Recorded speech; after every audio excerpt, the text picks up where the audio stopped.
As children, our first interaction is with our family. It is from our interaction with them that helps us determine if the world is a good place, safe, or a bad one, unsafe. We tend to carry this first experiences throughout most of our formative years and into adulthood, for regardless of the fact, we may not have been able to cognitively understand what was taking place, instinctively we did. This is what is called cellular memory, where the body remembers what felt pleasant or unpleasant. Each family is unique in the way its members interact. While some families provide children with love, affection, and a safe environment, many others maintain unhelpful dynamics that negatively affect the growing child's personality. Healthy families are those in which the child feels safe, secure, and free.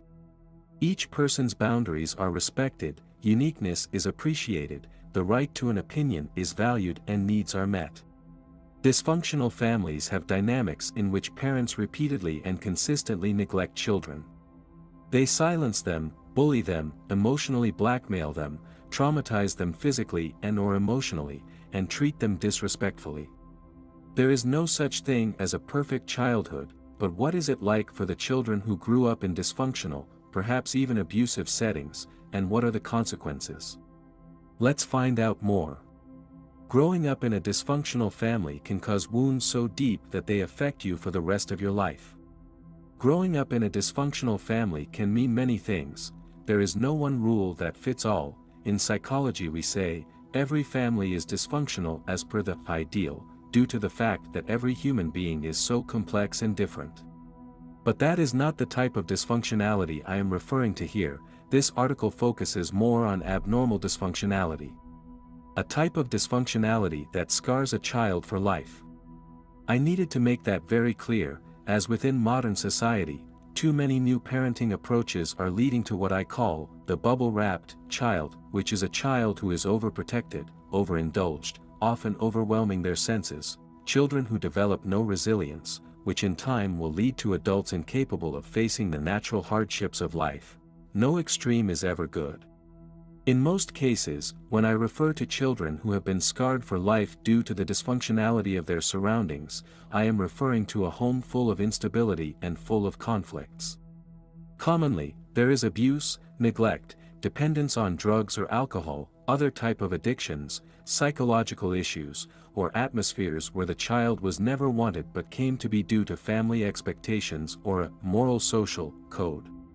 The result, children who suffer every day. Dysfunctional families create an environment that tends to be experienced as chaotic and unsafe, as one parent or both often behave in unpredictable and inappropriate ways. Children growing up in dysfunctional families have no control over their toxic home environment. Most dysfunctional homes are a combination of two or more of the following unhealthy dynamics. Chaotic homes. In these families, parents are often absent and behave inappropriately. They are busy leading their own lives and neglect the needs of the children. Often these children are raised by others or more or less raised themselves. High conflict families. There is conflict between the parents, or the parents and other relatives who may live in the same home, or between a child and the parent. Children in such families grow up with insecurity, constant stress, and an inability to bond. Households with pathological parents. In homes such as these, one or both parents are pathological, that is, they have a personality or mood disorder that is severe, often only showcasing two settings, happy or angry, and in other cases, the parent is affected by alcohol, drug abuse or other addictions. Households with a dominant father or mother. In many dysfunctional families, there is a father or mother, who is dominant and overly controlling, ignoring the needs and feelings of his partner and children. The submissive spouse and children develop repressed negative and angry emotions. It is important to note, the term dominant here being used, does not only apply to openly controlling or emotionally ill-humored, but also to the parent who dominates by secluding the children from the other parent by playing the role of overprotective doting parent. This type of parent hijacks the emotional bonding which should be taking place between the other spouse and the children. Children of the later often tend to grow to become experts at emotional blackmail while maintaining a mask of goodness. Households with emotionally distant parents. In many families, parents do not know how to deliberately express or repress any expression of emotions. This is often seen in certain cultural backgrounds that are predominantly patriarchal. Children in such families grow up with low self-esteem and are equally or more inexpressive. Some of the consequences of having lived in such dysfunctional surroundings are trust issues. One of the first and foremost issues growing up in a dysfunctional family is trust issues.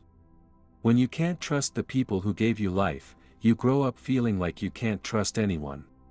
Inability to set limits when it comes to abusive behavior. When a child has been submitted to abuse, he or she is often taught to forgive, or even ignore bad behavior. The dysfunction that takes place during our younger years is often filled with examples of our parents, caregivers, and family members forgiving abusive behavior. The next generation is expected to excuse and dismiss bad behavior. One learns not to talk about problems. Instead, they wait until their temper explodes. Family members learn to sweep things under the rug. Communication skills are lacking because no one wants to deal with problems, so they spend little time interacting. Anxiety and depression problems. The erratic or unpredictable conditions a child grows up in can affect how they learn to manage stress. They are constantly on their guard because they never know what will happen next. This can lead to anxiety and periods of depression. Although they grow up and may have a place of their own, the brain has been programmed to live in a constant state of alert. Fight or flight mode is one of the most difficult modes to give up, especially when your body is used to higher levels of stress-related hormones like cortisol. One grows up to be the scapegoat. This is especially true for children with high resilience, who as adults and despite their setbacks, once able, fights back the oppressors and the system that protects them. This person will be used to put the blame on for all the problems in the family, and their story is often discredited as it creates a distraction from the dysfunction and gives the family the sympathy they crave in social circles. Interestingly enough, the rest of the family often acts as if surprised and forgiving while denying the abuse. They will avoid an open face-to-face regarding what took place, out of fear the truth will become obvious. Poor financial management. Many people who grow up in chaos never learn to manage money effectively. Not having a positive example, they often spend too much or live to amass money. Never to enjoy it. This is reflective of poor self-esteem. Learn violence. Have you ever heard that the abused becomes the abuser? Unfortunately, it is quite common for someone who was abused to become an abuser. The reason is that they never learned effective ways to handle conflict or they feel others deserve the same fate they experienced. Self-medication with drugs and alcohol. Many people don't know how to deal with all the things that happened to them in the past, so they try to self-medicate to relieve the pain. The downside to this thought process is that the numbness wears off as soon as the intoxication level wears off, and then, they still have to face reality, which only leads to wanting to numb themselves once more. Continuous suffering is all they deserve. Growing up around people who frequently fight or even avoid communicating, teaches children that fighting is an inevitable part of relationships. While human differences or even conflict are inevitable, dysfunctional families teach unhealthy and unsafe ways to deal with conflict, which are more fighting than setting boundaries or standing up for oneself, and that becomes a big problem. For a child who grew up in a dysfunctional family dynamic, it is difficult to form healthy boundaries, have healthy self-esteem, and form respectful and loving relationships.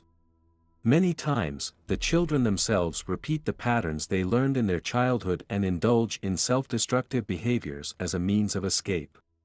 The pains of abuse radiate over the decades and can alter a person for a lifetime. If you were a victim of an unstable toxic dysfunctionality, the best you can do is to seek help. The more you heal old wounds, the better chances future generations will have. More importantly, healing and walking away from toxic circles is the gift you can give yourself, for you are deserving of love and have the power in you to rewrite your story. One step at a time.